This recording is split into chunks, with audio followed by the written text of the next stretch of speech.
निश्चिंत बैच की 8वीं क्लास में हम आपका अभिनंदन करते हैं और आज हम संधारित्र एवं परावैद्युत के बारे में जानकारी कुछ प्राप्त करेंगे। अक्सर बड़ा रुचिकर प्रश्न एक पूछा जाता है कि एक गोलीय चालक की धारिता 1 फैराड है। एक गोलीय चालक की धारिता 1 फैराड है, क्या यह आपकी अलमारी में रखा जा सकता है? ऐसा रोचक प्रश्न इस चैप्टर में बनता है। 1 फैराड की धारिता वाला या 1 माइक्रो फैराड, चलो हम मान लेते हैं, एक उसका 10 लाखवां हिस्सा मान लेते हैं, क्या उसे हम कमरे की अलमारी में रख सकते हैं? चलो यही से हल करते हैं। क्या 1 माइक्रो फैराड, क्या 1 माइक्रो फैराड धारिता का चालक अलमारी में रखा जा सकता है? अलमारी में रखा जा सकता है।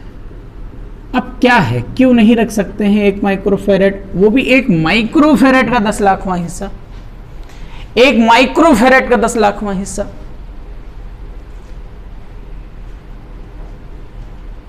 तो 1 माइक्रो फैराड के 10 लाखवें हिस्से को हम कमरे की अलमारी में क्यों नहीं रख सकते?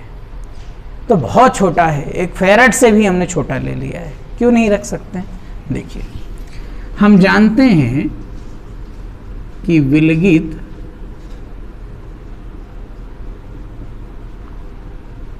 गोलीय चालक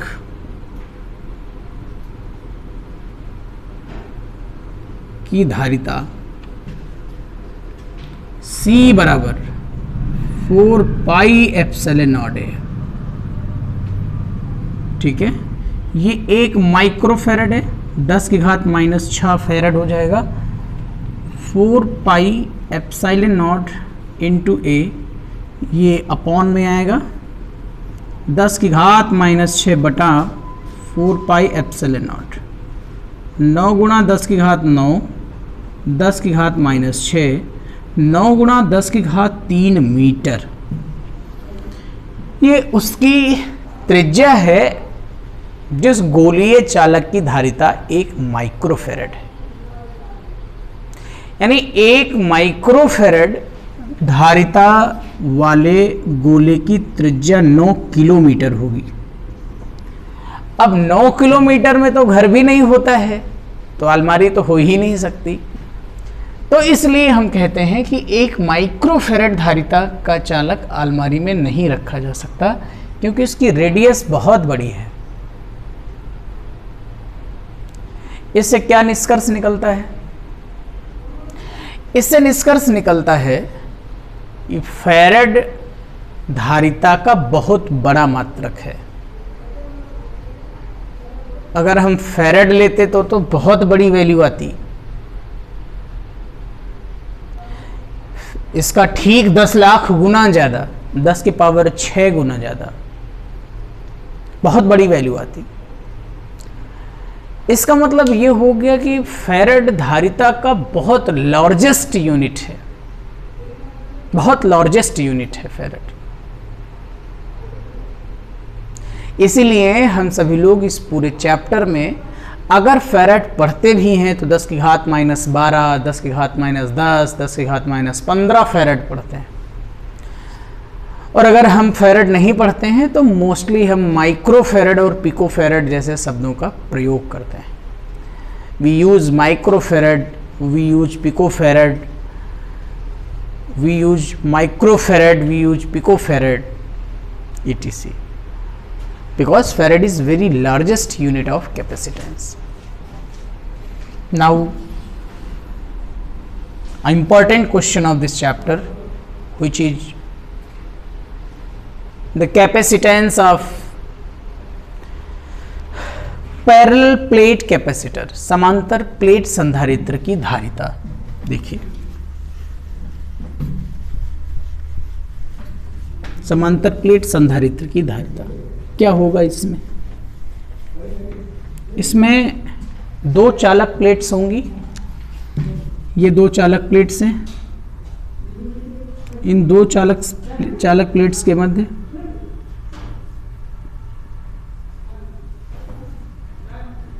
दूरी स्मॉल डी है, और इनमें से पहली प्लेट को हमने किसी पॉजिटिव चार्ज के सोर्स से जोड़ दिया है,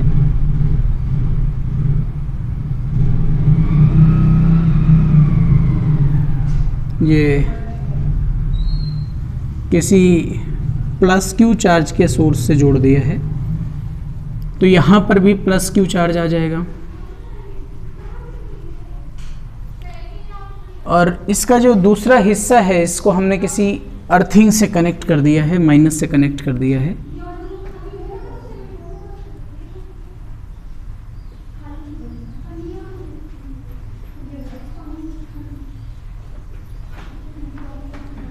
अर्थ से हमने इसको कनेक्ट कर रखा है, तो यहां पर भी उसी मात्रा में माइनस क्यू चार्ज आ जाता है।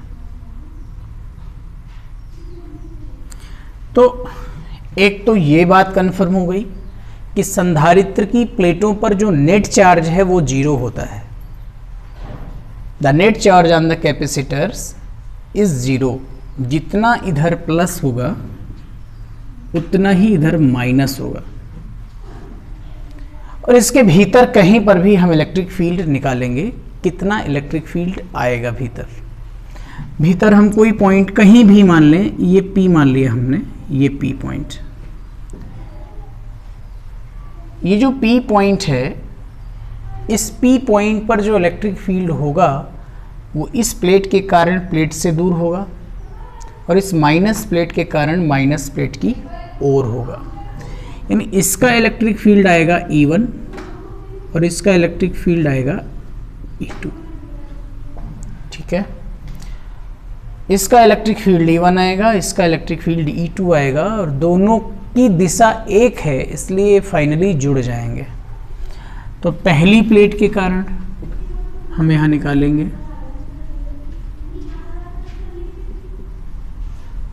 पहली प्लेट के कारण ये आ जाएगा E1 बराबर सिग्मा बाई 2 एप्सिलॉन 0, और कहाँ आएगा ये आप देख रहे हो, दूसरी प्लेट के कारण आपकी बुक्स में डायरेक्ट ये लाइंस लिखी हो सकती हैं, E2 बराबर सिग्मा बाई 2 एप्सिलॉन 0, और परिणामी वैद्युत क्षेत्र जो होगा वो होगा E बराबर E1 प्लस E2।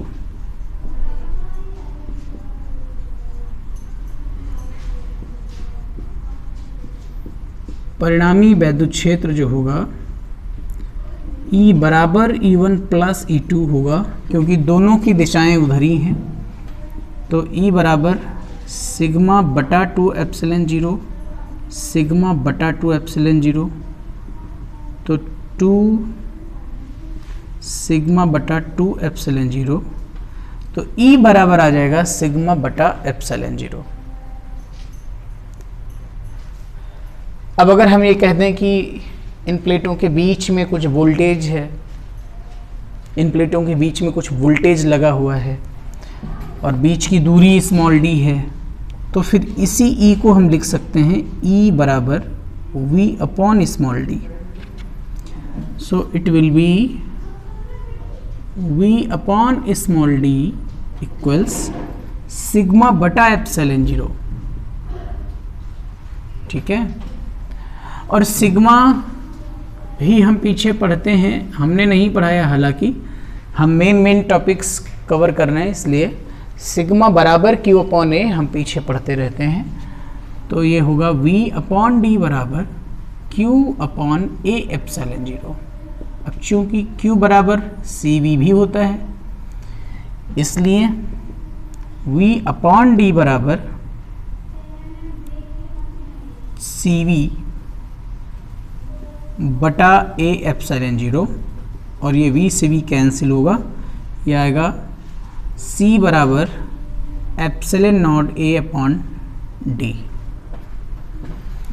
अगर हम इन प्लेटों के बीच में ये जो खाली जगह दिख रही है, इस खाली जगह में कोई कुचालक पदार्थ भर दें, जिसे हम कुचालक ना कह के परावैद्युत कहें तो थोड़ा ज़्यादा ठीक रहेगा, तो परावैद्युत पदार्थ अगर भर दें तो ये इलेक्ट्रिक फील्ड के टाइम्स कम हो जाएगा, के टाइम्स इलेक्ट्रिक फील्ड कम हो जाएगा।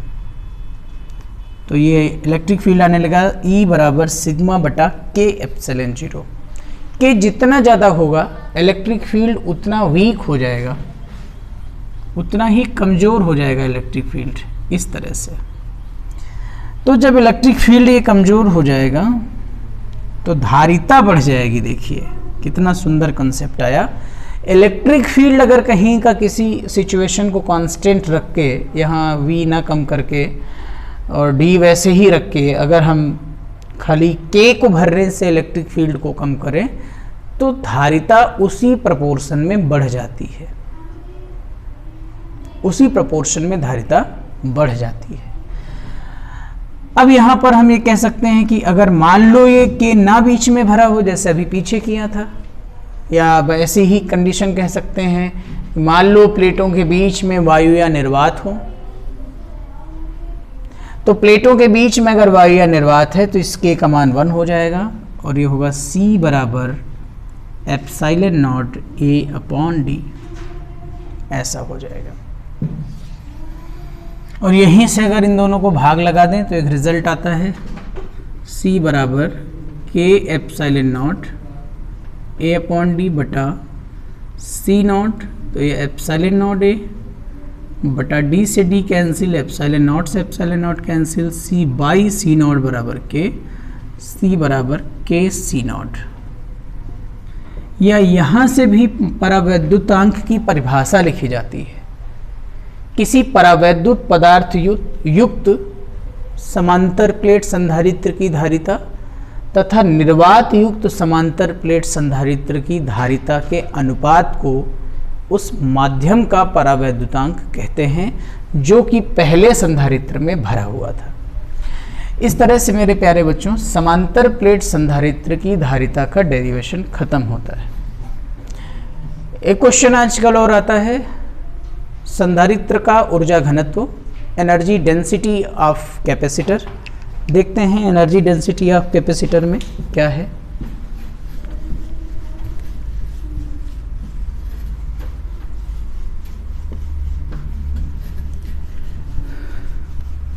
पहले तो हम एनर्जी निकालेंगे। किसी संधारित्र की जो ऊर्जा होती है वो होती है U बराबर हाफ CV स्क्वायर। अब चूंकि C बराबर हम सब जानते हैं K epsilon not A upon D होता है, तो यहाँ पे रख सकते हैं U K epsilon not A upon D into V square, और यहाँ अगर हम D से ऊपर नीचे गुणा करवा दें तो ये आएगा U बराबर हाफ, और ये आ जाएगा K epsilon not V square upon D square into AD। और ये जो AD है ये एक्चुअली वॉल्यूम है, ये आप सब जानते हो। अगर हम किसी सिलेंड्रिकल सिस्टम के एरिया का साइड से मल्टीपल करा देते हैं तो हमें वॉल्यूम मिल जाता है, आयतन मिल जाता है। ये हमारा आयतन है। हम हेडिंग पढ़ रहे हैं एनर्जी डेंसिटी यानी ऊर्जा घनत्व की। ऊर्जा घनत्व का मतलब होता है एकांक आयतन की ऊर्जा। ऊर्जा घनत्व का मतलब होता है एकांक आयतन की ऊर्जा, अर्थात ऊर्जा बटा आयतन। यानी अगर ये चीज हम यहाँ अपॉन में ले आए U अपॉन AD तो हो जाएगा K हाफ एप्सिलॉन नॉट, और V square upon D square को इस तरह से लिख सकते हैं V अपॉन D का स्क्वायर, और ये हमारा होता है E बराबर V अपॉन D। तो ये है हमारी एनर्जी डेंसिटी। इसे हम स्मॉल u से रिप्रेजेंट करते हैं, तो स्मॉल u बराबर हमारा आएगा 1/2 k एप्सिलॉन नॉट और e square. It is called energy density. ये हमारा एनर्जी डेंसिटी है। आई थिंक आपको एनर्जी डेंसिटी भी समझ में आ गया होगा। संधारित्रों के समायोजन आप घर में पढ़ लीजिएगा, हम शॉर्टली इसके न्यूमेरिकल्स करवाएंगे। जैसे समांतर प्लेट संधारित्र की तुल्य धारिता C1 + C2 + C3 dot dot, और सीरीज में अगर हम इसको जोड़ें तो 1/C1 + 1/C2 + 1/C3। यानी हम समझ रहे हैं कि अगर सीरीज में हम जोड़ेंगे तो रिजल्ट वीकर होता चला जाता है, और पैरेलल में अगर हम जोड़ेंगे तो रिजल्ट स्ट्रॉन्गर होता चला जाता है, रिजल्ट बढ़ता चला जाता है।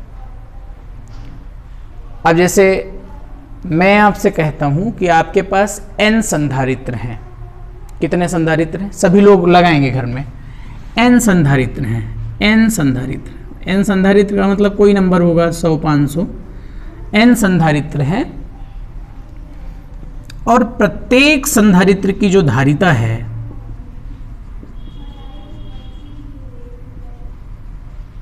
प्रत्येक संधारित्र की जो धारिता है वो स्मॉल c है। इन्हें पहले समांतर में जोड़ा जाता है तो रिजल्ट Cp आता है, फिर इन्हें सीरीज में जोड़ा जाता है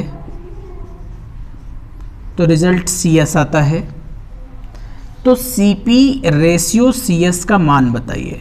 घर में लगाइएगा आप सब लोग, Cp रेशियो Cs का मान बताइए। तो इस तरह से ये वाला सवाल अगर लगाओगे तो उससे कई फायदे आपको मिलेंगे। दोनों डेरिवेशन आप इस चैप्टर के ठीक से तैयार कर लीजिएगा। बहुत अच्छे अच्छे न्यूमेरिकल्स हैं इस चैप्टर में। थोड़ा 2-3 क्लासेस लंबी खींचेंगे इसकी, और तैयारी भी आपकी बेहतरीन होती रहेगी इस तरह से। ठीक है, आगे बढ़ेंगे।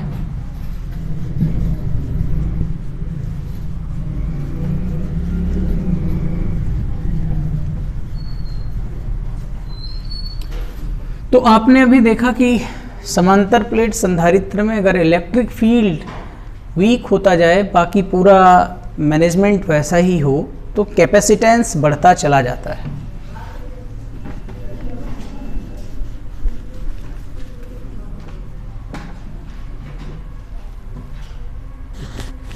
इस तरह से कैपेसिटेंस कंटिन्यूअसली इंक्रीज्ड हो जाता है।